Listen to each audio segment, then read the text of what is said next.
Welcome back ناظرین. سردار صاحب سے گفتگو کا سلسلہ جاری ہے. سردار صاحب یہ بتائیے 1997 میں آپ نگراں وزیر اعلیٰ بنتے ہیں 3 مہینے کے لیے. مرتضی بھٹو کے قتل کی تحقیقات آپ نے مکمل نہیں کروائی یا آپ نے اس کی کوئی انویسٹیگیشن کی, کچھ نکلا اس کے اندر؟ کس دنیا میں رہتے ہیں میاں آپ؟ کیس دوبارہ میں نے کھلوایا, دوبارہ انویسٹیگیٹ کرایا. انہوں نے تو پیپلز پارٹی کے دور میں تو کیس کو دفن کر دیا تھا. میں نے دوبارہ انویسٹیگیٹ کروایا کیس. جوائنٹ انویسٹیگیشن ٹیم میں نے بنائی, ملٹری انٹیلیجنس کی, ISI کی, پنجاب پولیس کی اور سندھ پولیس کی. اسے انویسٹیگیٹ کرایا. ایک جوڈیشل کمیشن بھی اپوائنٹ ہوئی, اس نے بھی انویسٹیگیٹ کیا. اس کے بعد کیس چالان ہوا, نہیں تو چالان ہی نہیں تھا. نہیں تو کوئی نتیجہ سامنے نہیں آیا, وہ تو اب تک نہیں آیا. کورٹ کے سامنے ہے, میں تو فیصلہ نہیں کر سکتا. اور آپ نے اپنے طور پہ بھی تو کچھ تحقیقات کروائی ہوں گی کیونکہ آپ وزیر اعلیٰ. یہی ہے نا, سب کچھ میں نے کیا. کون نظر آیا آپ کو اس کا؟ اس میں کیونکہ انہوں نے بڑی وہ سب جو ثابتیاں ایویڈنس تھی وہ اڑا دی تھی, ختم کر دی تھی. کافی عرصہ گزر چکا تھا. لیکن یہ جو انویسٹیگیشنز ہوئی ان میں سے یہ بات نکلی ظاہر کہ اسلام آباد کے حکم پہ, پولیس کو اسلام آباد سے حکم آیا اور اس پہ پولیس نے عمل کیا. تو اب تو کورٹ کو یہ فیصلہ کرنا ہے کہ کس نے بھیجا اور سرکمسٹانشل ایویڈنس جو ہے وہ کس کی طرف اشارہ کرتی ہے. اچھا, محترمہ بے نظیر بھٹو کا یہ کہنا تھا کہ انہوں نے اپنے آخری ٹائم میں جب ان کی گورنمنٹ ختم ہونے والی تھی تو اسکاٹ لینڈ یارڈ کو یہاں بلوایا تھا تاکہ وہ اس مرڈر کی انویسٹیگیشن کر سکے, لیکن فاروق لغاری صاحب کی جو نگراں حکومت تھی اس نے انہیں واپس بھیج دیا. اسکاٹ لینڈ یارڈ آ رہی تھی یہاں انویسٹیگیشن کرنے کے لیے؟ بالکل غلط ہے یہ بھی. اسکاٹ لینڈ یارڈ نہیں تھا, وہ پرائیویٹ انویسٹیگیٹرز تھے اور اس کو بلایا گیا تھا ایک غلط جھوٹی رپورٹ پیش کرنے کی. لیکن اچانک جب وہ تبدیلی آ گئی, وہ حکومت ختم ہو گئی اور ہم آ گئے, تو وہ بغیر کہے بغیر بتائے سب کچھ پھینک کر بھاگ کر چلے گئے. وہ پرائیویٹ انویسٹیگیٹرز تھے, اسکاٹ لینڈ یارڈ نہیں تھا. اچھا ممتاز صاحب, آپ کنفیڈریشن کا نعرہ لگاتے ہیں جی. آپ کا ذرا نظریہ کیا ہے؟ ایک چیز پہلے تو یہ کلیئر کریں, کنفیڈریشن کا نظریہ یہ ہوتا ہے کہ جو جنرل گورنمنٹ ہوتی ہے یعنی مرکزی گورنمنٹ ہوتی ہے وہ ریجنل گورنمنٹ کے ماتحت ہو, یعنی سب اختیارات کا سر چشمہ صوبے ہوں اور مرکز کے پاس صرف وہی اختیارات ہو جو صوبے اپنی رضامندی سے اسے دیں. کانفیڈریشن کی فلسفی یہی ہے اور کہ صوبے خود مختار اور حاکم, جو قرارداد پاکستان میں فارمولا دیا گیا ہے. کیا آپ سمجھتے ہیں قابل عمل ہے؟ ایبسولوٹلی. کثیر القومی ملکوں میں یہی فارمولا کامیاب ہو جاتا ہے, ورنہ ملک ٹوٹ جاتے ہیں, جیسے یہ ملک ٹوٹ چکا ہے اور باقی بھی ٹوٹ رہا ہے. تو یہ نظریہ آپ کب سے آپ نے اس نظریے کو اپنایا؟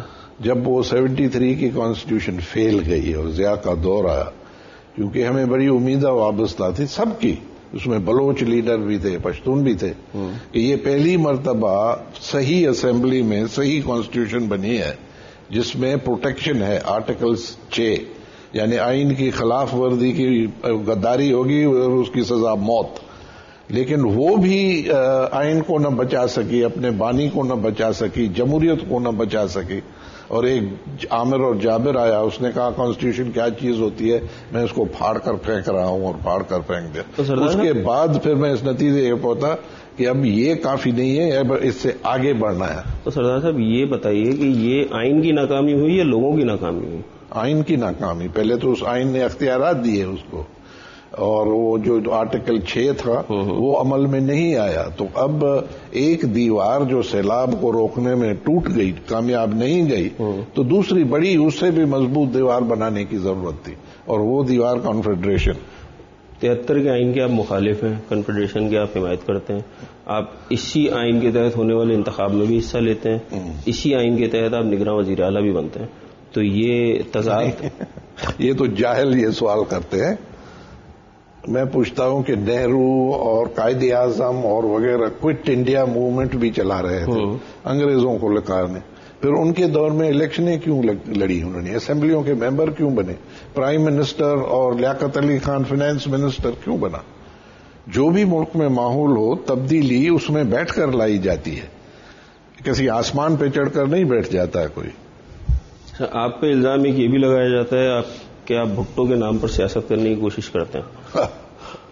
ذوالفقار علی کوئی زرداری تھوڑی ہوں. ذوالفقار علی بھٹو کے نام پہ. ذوالفقار میرا بھائی تھا, لگا تھا. میں نے ذوالفقار علی بھٹو کے نام پہ تو وہ کر رہے ہیں جو اس کی تصویریں لگائے بیٹھے ہیں, اس کی بیٹی کی تصویر کے شائع میں چل رہے ہیں, ان کے گھروں میں گھس گئے ہیں, اس کی پارٹی انہوں نے چھین لی ہے. میں تو اپنے باپ دادے کے نام میں کر رہا ہوں. اور یہاں کے لوگ جاہل بہت زیادہ ہیں, جیسے آپ نے کہا پہلے ہی.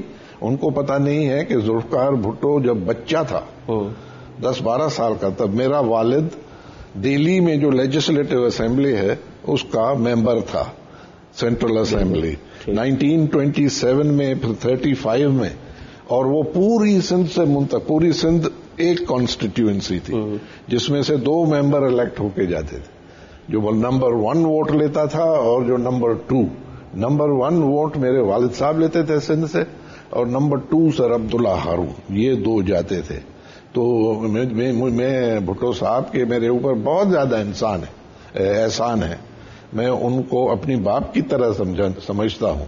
لیکن یہ نہیں ہے کہ سیاست ہماری ذوالفقار بھٹو کے ساتھ شروع ہوئی. اس سے وہ ابھی پیدا ہی نہیں ہوا تھا کہ ہمارا خاندان, میرے والد صاحب, میرے چچے سیاست میں تھے.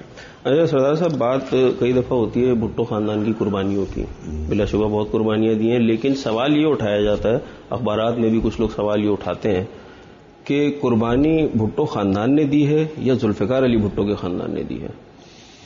وہ بھی بھٹو خاندان کا حصہ ہے.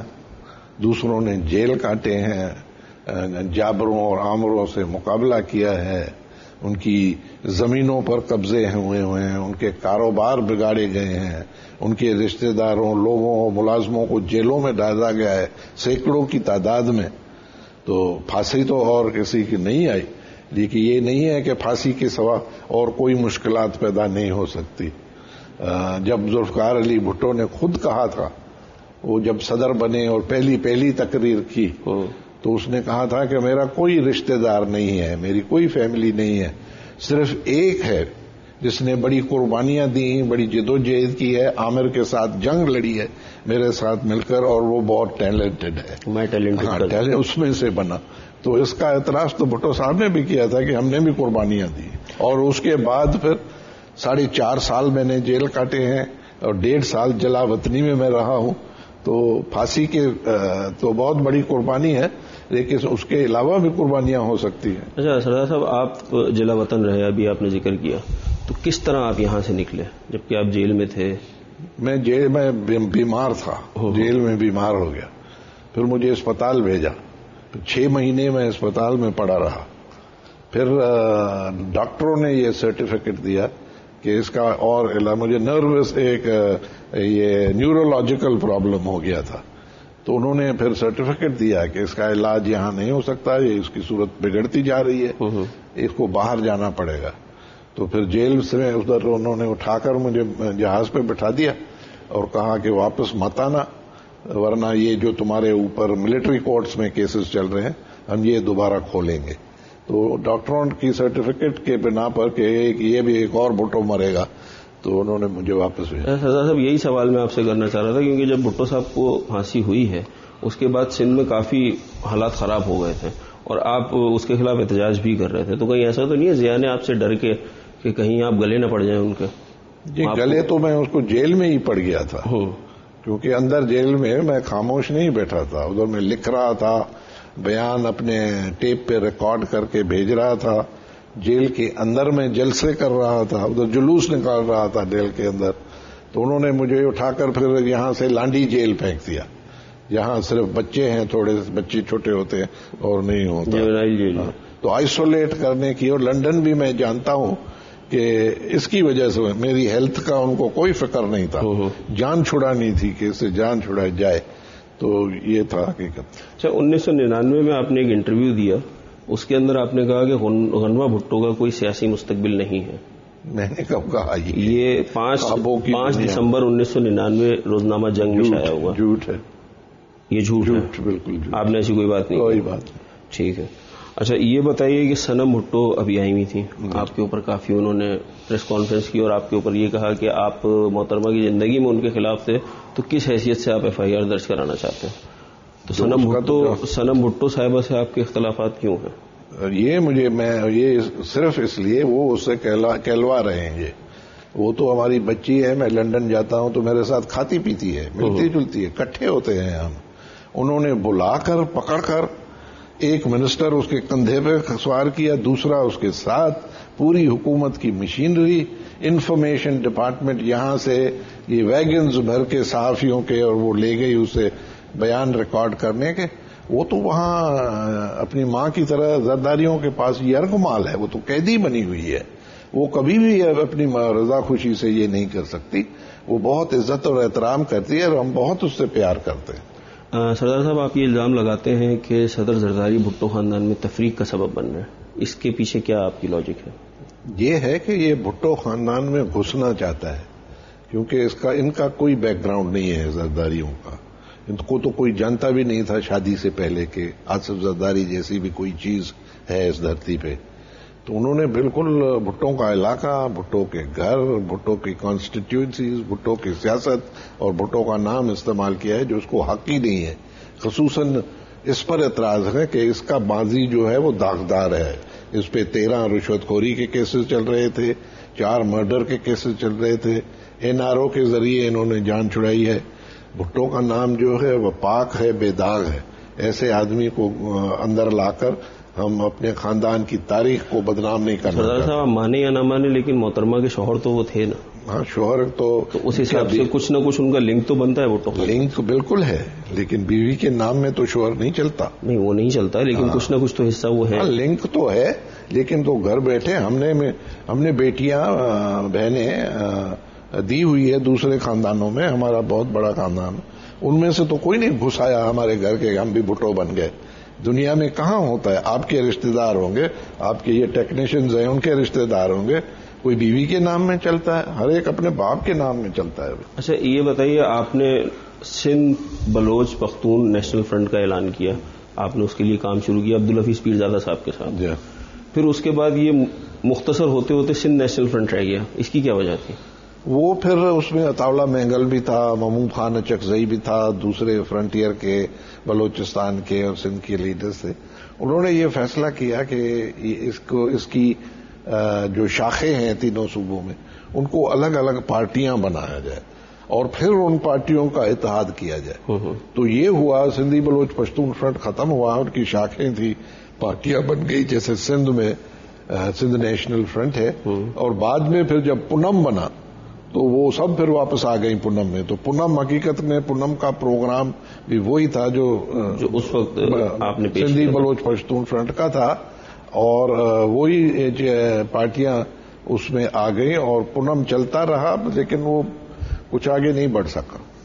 ناظرین, سردار صاحب سے گفتگو کا سلسلہ جاری ہے, ایک بریک پروگرام میں شامل کرتے ہیں.